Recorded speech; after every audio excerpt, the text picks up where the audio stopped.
Dhaka medical college সহ সারা দেশের medical কলেজের শিক্ষার্থীরা যখন আন্দোলনের সময় বিভিন্ন জায়গায় আমরা একটা আহ্বান করেছিলাম যে যারা মেডিকেল কলেজের শিক্ষার্থীরা আছেন, ডাক্তাররা আছেন, আপনারা মেডিকেল ক্যাম্পের মাধ্যমে আহতদেরকে সহায়তা করুন এবং সেটাতে আপনারা স্বতঃস্ফূর্তভাবে বিভিন্ন ধরনের টিম তৈরি করে বিভিন্ন সংগঠনের মাধ্যমে প্রত্যেকটা যুদ্ধক্ষেত্রে উপস্থিত হয়েছেন এবং যথাসাধ্য চিকিৎসা দিয়েছেন। সেজন্য আপনাদেরকে কখনোই আসলে ধন্যবাদ জানানোর সুযোগ পাইনি। আজ অন্তরের অন্তঃস্থল থেকে ধন্যবাদ জানাচ্ছি।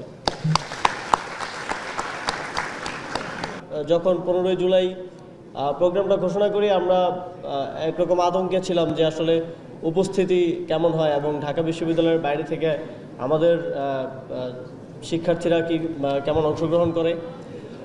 কিন্তু আমি যখন রাজু ভাস্কর্যে 12টার দিকে যাই, গিয়ে আমি প্রথমেই দেখতে পাই আপনাদেরকে। আপনারা ঢাকা মেডিকেল থেকে একটা মিছিল নিয়ে গিয়ে আগে থেকেই রাজু ভাস্কর্যে অবস্থান করছিলেন এবং সেটা আমাদেরকে প্রেরণা জুগিয়েছে যে আমরা একা নই, আমাদের সাথে আশেপাশের শিক্ষা প্রতিষ্ঠানের যারা আছেন সবাই আছে। যেই থ্রেডটা আমাদেরকে দেওয়া হয়েছে সেটা আমরা একসাথে মোকাবিলা করব এবং সেদিন হয়েছিল তাই। আপনারা দেখেছেন কিভাবে ঢাকা বিশ্ববিদ্যালয়ের হলপাড়ায় সেদিন আমাদের উপরে হামলা করা হয়েছিল, আর আমাদের নারী শিক্ষার্থীদেরকে মারধর করা হয়েছিল। আমাদের সেদিন 50-এরও অধিক শিক্ষার্থী আহত হয়েছিল। সেদিন আপনারা দেখেছেন, আমরা পত্রিকায়ও দেখেছি কিভাবে ছাত্রলীগ বন্দুক তাক করে গুলি করেছিল। এবং সেই 15 জুলাইয়ের পরেই আমাদের আন্দোলনের ট্রানজিশন পয়েন্টটা শুরু হয়। আমাদের আন্দোলন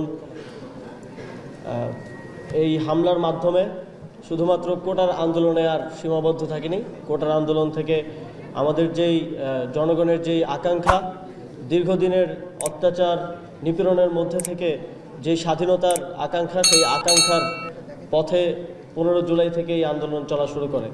বাংলাদেশে গত 16 বছরের ফ্যাসিবাদী ব্যবস্থার কারণে এমন এমন জায়গা রাজনীতিকরণ করা হয়েছে যেখানে রাজনীতি থাকার কোনো প্রশ্নই ওঠে না।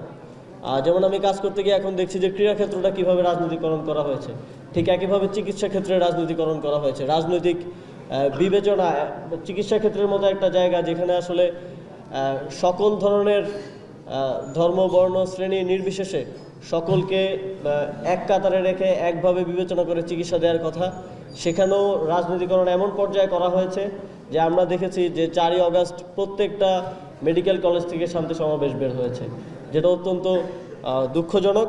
আমরা চাই আগামীর বাংলাদেশে কোনো রাজনৈতিক দল কিংবা কোনো সরকার যেন চিকিৎসা ক্ষেত্রের এই রাজনীতিকরণটাকে সহ্য না করে এবং চিকিৎসা ক্ষেত্রে রাজনীতিকরণকে আপনারাও রুখে দিন, এটা আমাদের একটা প্রত্যাশা থাকবে।